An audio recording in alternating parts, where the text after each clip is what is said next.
Bapak-bapak yang sudah membawa motor nggak usah dibawa pulang.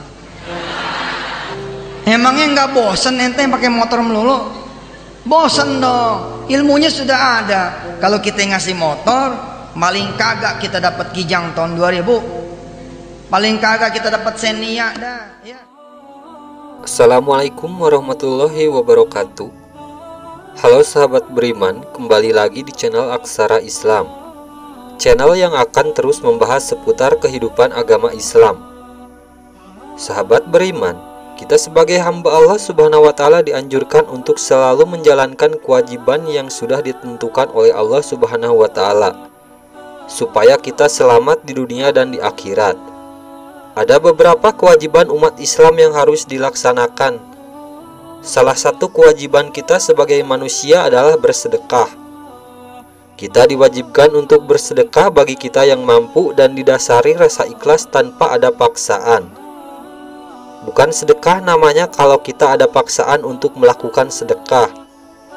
Karena sedekah itu didasari oleh kemampuan kita untuk memberi dan keikhlasan dari hati supaya sedekahnya menjadi bermanfaat untuk kita dan yang menerima sedekah dari kita.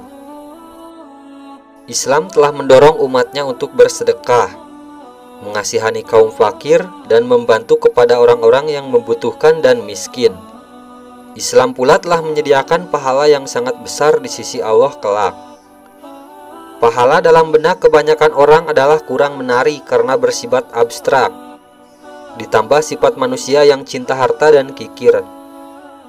Sedekah pun akhirnya menjadi barang langka yang terlupakan.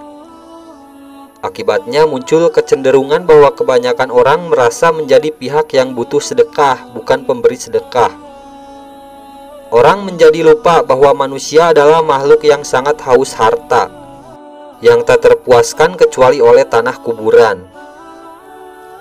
Fenomena demikian tentu sangat disayangkan.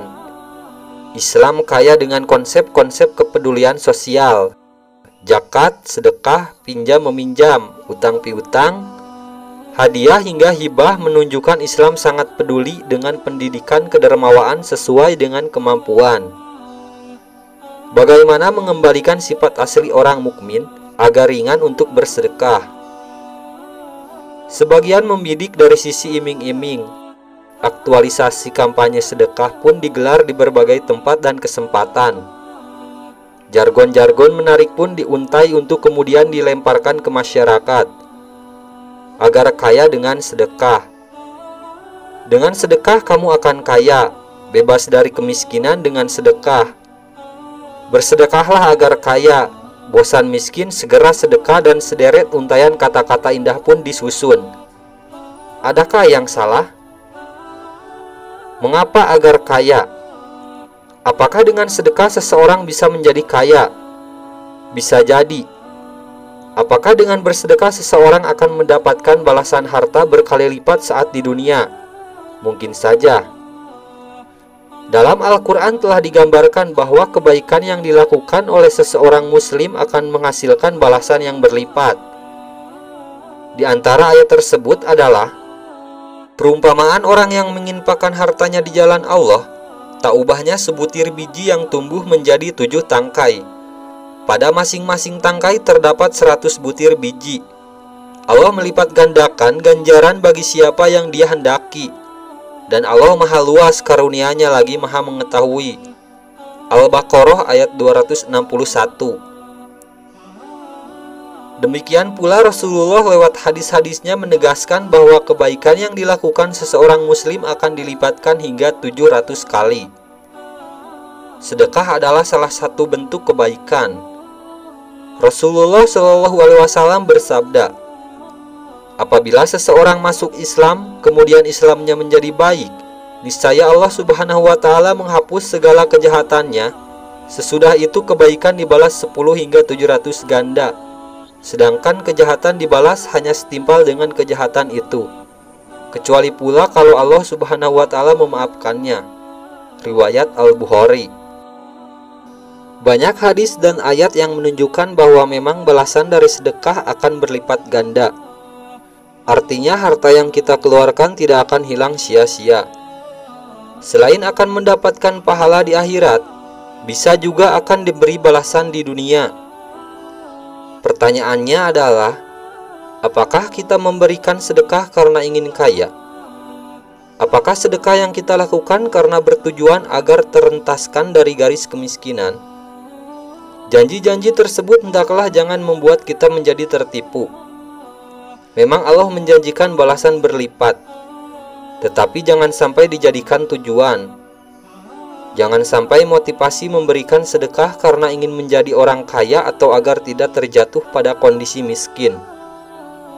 Jangan sampai efek samping sedekah tersebut mengikis keikhlasan dalam beribadah. Salah satu tujuan sedekah adalah melakukan proses takarub kepada Allah, mendekatkan diri kepadanya. Ibadah semacam ini harus memenuhi dua syarat utama agar termasuk dalam kategori kebaikan. Hendaknya ikhlas adalah landasan pertama dan utama dalam memberikan sedekah. Bukankah tanpa keikhlasan amal yang indah tak akan menghasilkan buah? Seperti halnya puasa, dengan puasa seseorang bisa jadi akan tambah sehat, langsing, bugar, dan hemat secara finansial. Tetapi layakkah kita berpuasa dengan niat semacam ini? Sedekah memang dijanjikan akan mendapatkan balasan berlipat kali. Ini adalah sesuatu yang disepakati. Tetapi alangkah selamatnya jika kita bersedekah bukan karena memang meniatkan diri agar menjadi kaya atau semakin kaya. Janji-janji manis tersebut cukuplah sebagai penenang jiwa bahwa harta yang kita keluarkan tidak akan hilang. Dengan adanya janji tersebut hendaknya sekedar menjadi penguat dorongan sedekah kita yang dibangun di atas rasa ikhlas mengharap pahala dari Allah semata. Dengan begitu sedekah yang akan kita terima lebih besar lagi balasannya. Bukan sekedar balasan finansial seperti halnya jika hanya diniatkan karena ingin mendapatkannya. Dengan keikhlasan, sedekah akan berbuah pahala plus balasan berupa limpahan harta. Sebuah ayat dari Al-Quran kiranya bisa menjadi pengendali nafsu kita dalam mengarahkan niat sedekah kita. Allah berfirman, barang siapa yang menghendaki kehidupan dunia dan perhiasannya, niscaya kami berikan kepada mereka balasan pekerjaan mereka di dunia dengan sempurna dan mereka di dunia itu tidak akan dirugikan.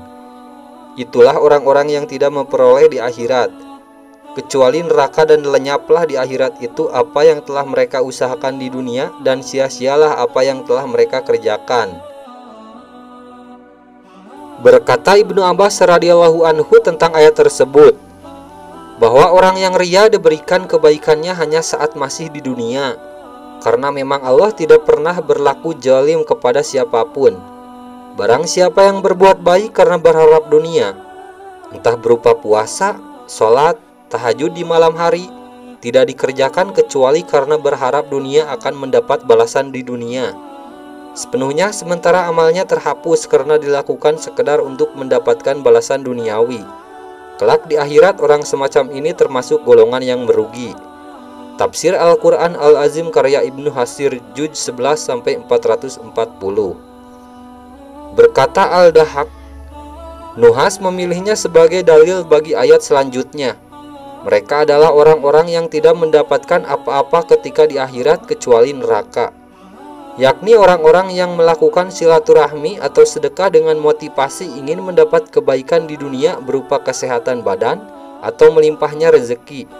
Misalnya, maka di akhirat kelak tidak akan mendapatkan kebaikan. Memperhatikan adab. Selain dilakukan dengan ikhlas mengharap keridhaan dan pahala dari Allah, sedekah juga dilakukan dengan memperhatikan adab-adabnya. Di antara adabnya adalah diberikan kepada kaum kerabat atau sanak saudara terdekat sebelum diberikan kepada orang lain. Kemudian sedekah itu seyogyanya diberikan kepada orang yang betul-betul sedang mendambakan uluran tangan. Mengenai kriteria barang yang lebih utama disedekahkan, para fuqaha berpendapat, barang yang akan disedekahkan sebaiknya barang yang berkualitas baik dan disukai oleh pemiliknya. Hal ini sesuai dengan firman Allah Subhanahu wa Ta'ala, kamu sekali-sekali tidak sampai kepada kebaktian yang sempurna, sebelum kamu menafkahkan sebagian harta yang kamu cintai. Al-Imran 92. Pahala sedekah akan lenyap bila si pemberi selalu menyebut-nyebut sedekah yang telah ia berikan atau menyakiti perasaan si penerima. Hal ini ditegaskan Allah Subhanahu wa Ta'ala dalam firman-Nya yang berarti, "Hai orang-orang yang beriman, janganlah kamu menghilangkan pahala sedekahmu dengan menyebut-nyebutnya dan menyakiti perasaan si penerima." Al-Baqarah 264. Itu dia sahabat beriman, salah satu sedekah yang salah kaprah. Jangan sampai kita menjadi orang yang rugi. Bukan mendapatkan pahala, malah mendapatkan dosa besar. Sekian dulu video dari kami. Jangan lupa untuk like, komen, dan juga subscribe channel Aksara Islam. Assalamualaikum warahmatullahi wabarakatuh.